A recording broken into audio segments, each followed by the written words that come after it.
Little Miss Scatterbrain by Roger Hargreaves. Little Miss Scatterbrain was just a little bit forgetful. You can say that again.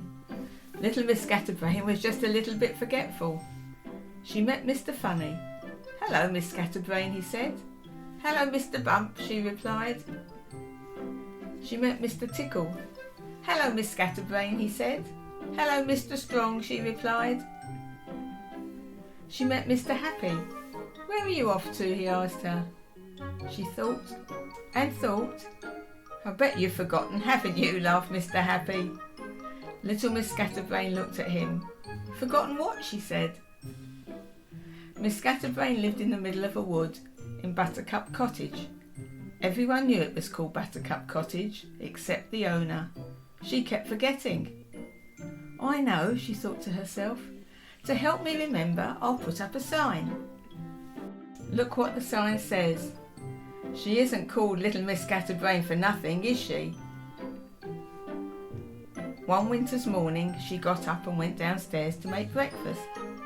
She shook some cornflakes out of a packet, but being such a scatterbrain, she forgot to put a bowl underneath. "Now where did I put the milk?" she asked herself. It took her 10 minutes to find it.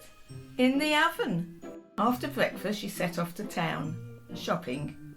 She went to the bank first. "Good morning, Miss Scatterbrain," smiled the bank manager. "What can I do for you?"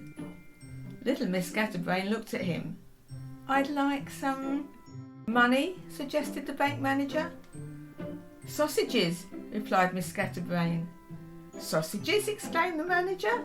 "But this isn't the butcher's, this is the bank." "Oh, silly me," laughed Little Miss Scatterbrain. "Of course it is.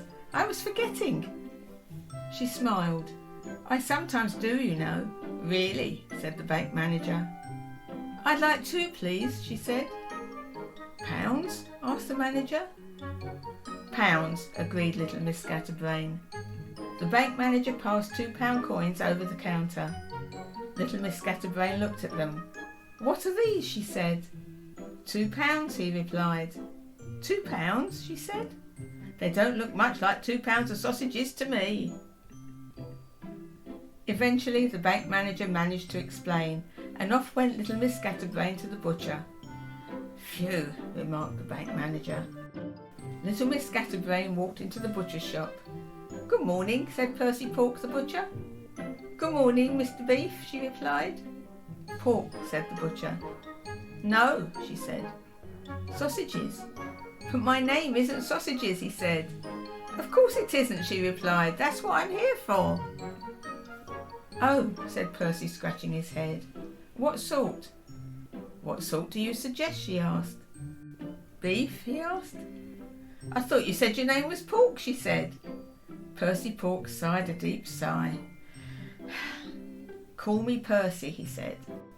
Eventually, after a little more confusion, Little Miss Scatterbrain managed to buy her 2 pounds of beef sausages. Percy Pork wrapped them up for her. "Looks like snow," he said conversationally, looking out of his shop window. "Really?" said Little Miss Scatterbrain, looking at the brown paper parcel. "What a funny man," she thought to herself. "Looks like snow indeed. Looks more like wrapped up sausages to me." "Goodbye," said Percy Pork. "Good night," she replied, and went out to catch a bus home. Little Miss Scatterbrain stood behind Mr. Silly in the queue at the bus stop. Along came Mr. Nosy. He stood behind her in the queue. He looked up at the sky. "Looks like snow," he remarked. Little Miss Scatterbrain looked at the brown paper parcel in her hand and said nothing.